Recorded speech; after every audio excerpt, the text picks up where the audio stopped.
नमस्कार, स्वागत है आपका मेरे यूट्यूब चैनल पूजा स्टडी पॉइंट में। आज मॉडर्न हिस्ट्री का जो अगला टॉपिक है, रॉबर्ट क्लाइव जो प्रथम गवर्नर था बंगाल का, और साथ में रेगुलेटिंग एक्ट जो आया था 1773 में, इसके बारे में हम पढ़ेंगे। इससे पहले 4 पार्ट आ चुके हैं मॉडर्न हिस्ट्री के। अगर आपने नहीं देखे हैं तो आप मेरे चैनल की प्लेलिस्ट में जाके देख सकते हैं। अंग्रेज जो कि भारत में व्यापार करने के उद्देश्य से आए थे, अब इनका लक्ष्य यहाँ पे शासन करना था। अभी तक हमने पढ़ा कि किस तरह से अंग्रेजों ने पूरे भारत पर अपना जो है अधिकार स्थापित कर दिया था, चाहे वो मैसूर हो, मराठा हो, या उत्तरी भारत में बंगाल, बिहार, उड़ीसा का ये क्षेत्र हो। इस भाग पे लगभग आधे भाग भारत पे अंग्रेजों का अब अधिकार स्थापित हो गया था। आज हम पढ़ेंगे कि किस तरह से अंग्रेज अपनी सत्ता का संचालन कर रहे थे, कौन कौन से यहाँ पे गवर्नर बने, क्या क्या एक्ट समय समय पर लाए गए, वो आज हम पढ़ेंगे। बात कर लेते हैं रॉबर्ट क्लाइव की। ये बंगाल का प्रथम गवर्नर था, जो कि अंग्रेजों ने 1757 में रॉबर्ट क्लाइव को भारत में भेजा था। सबसे पहले ये भारत में आया था एक क्लर्क के रूप में। उसके बाद धीरे धीरे ये जो है ऊंचे पदों पर आता गया, और एक टाइम ये आया कि अब ये बंगाल का गवर्नर इसे बनाया गया 1757 में। 1757 में आपको याद होगा प्लासी का युद्ध हुआ था। इसमें रॉबर्ट क्लाइव ने बहुत महत्वपूर्ण भूमिका निभाई थी, और कूटनीति तरीके से इसने सिराजुद्दौला की इसमें हार हो गई थी। तो ये रॉबर्ट क्लाइव हैं। इसने भारत में ब्रिटिश सत्ता का अगर कोई संस्थापक है तो वो रॉबर्ट क्लाइव है। तो ये एग्जाम में आता है, भारत में ब्रिटिश सत्ता का संस्थापक कौन है? Robert Clive. बंगाल में द्वैध शासन किसने लगाया था? रॉबर्ट क्लाइव ने। अब बात कर लेते हैं कि इसका जो टाइम था गवर्नर का, ये 1757 से 60 में था।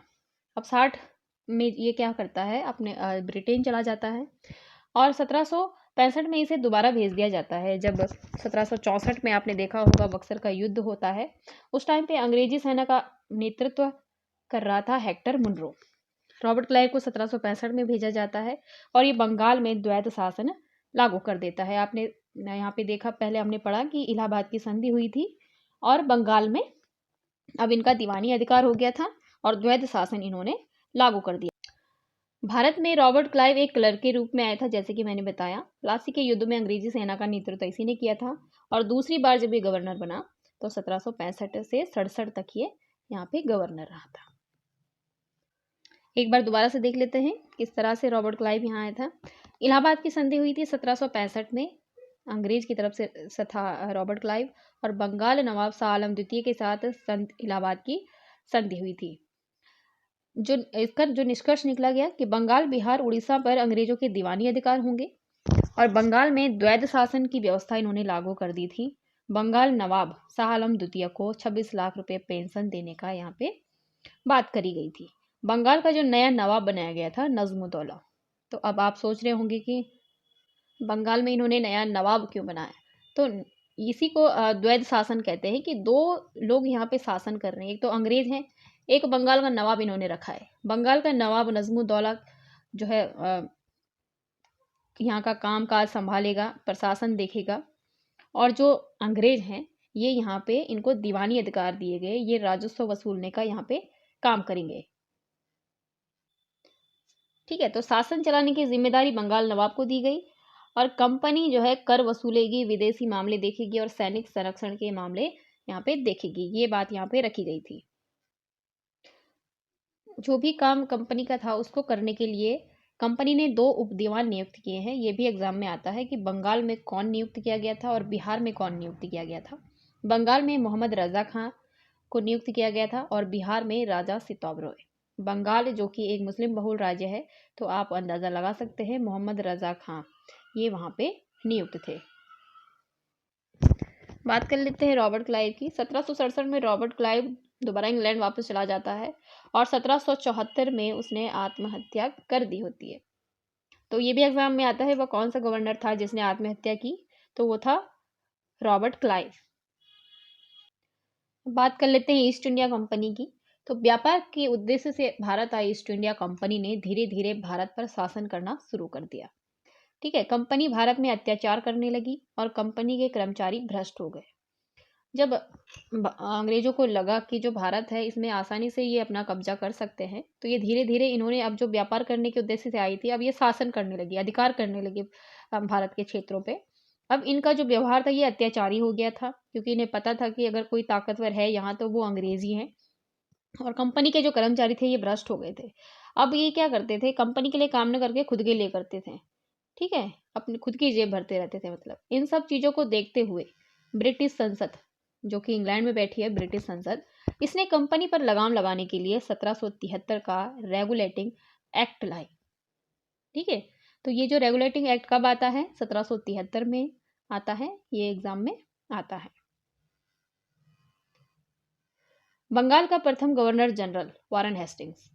अब क्या होता है, जो अभी तक बंगाल में गवर्नर का जो पद था उसे बंगाल में गवर्नर जनरल कहा जाने लगा 1773 के रेगुलेटिंग एक्ट के बाद।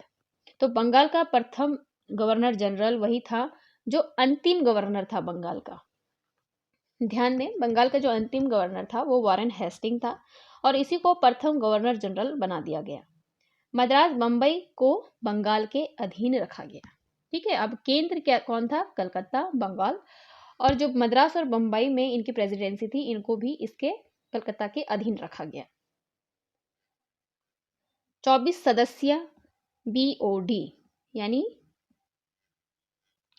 बोर्ड ऑफ डायरेक्टर्स के माध्यम से कंपनी पर नियंत्रण किया जाने लगा। एक कमेटी इन्होंने बनाई, बोर्ड ऑफ डायरेक्टर थी, जिसमें 24 सदस्य थे जो कि अब कंपनी पर नियंत्रण करते थे, ठीक है?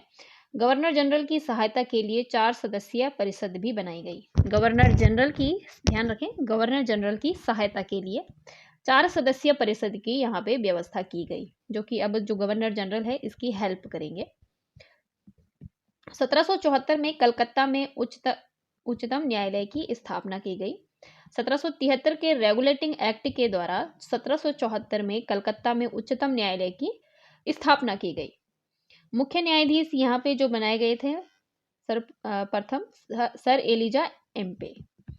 अन्य जो न्यायाधीश थे चैम्बर्स, लिमेस्टर और हाइड, ये भी नाम आप याद रखिए।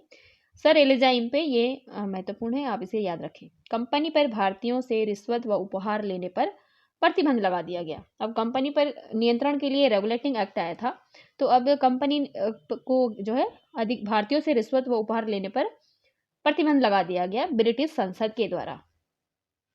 तो ध्यान रखें, जो 1773 का रेगुलेटिंग एक्ट आया था वो कंपनी पर लगाम लगाने के लिए ब्रिटिश संसद द्वारा लाया गया था। इसमें क्या क्या मुख्य बातें रखी गई थी? एक तो बंगाल का जो गवर्नर जनरल है उसे बनाया गया था। बंगाल का जो अंतिम गवर्नर है उसे बंगाल का प्रथम गवर्नर जनरल बनाया गया था, वो था वारेन हेस्टिंग, ठीक है? 24 सदस्यीय बोर्ड की यहाँ पे स्थापना की गई थी, और 4 सदस्यीय परिषद की भी यहाँ पे स्थापना की गई थी, और इसी रेगुलेटिंग एक्ट के तहत 1774 में कलकत्ता में उच्चतम न्यायालय की स्थापना होती है। तो ये था गाइज आज का वीडियो, 1773 का रेगुलेटिंग एक्ट और रॉबर्ट क्लाइव। कल नेक्स्ट वीडियो के साथ हाजिर होंगी, तो आप इस वीडियो को लाइक कर दीजिए, शेयर कर दीजिए और सब्सक्राइब भी कर दीजिए। Thank you.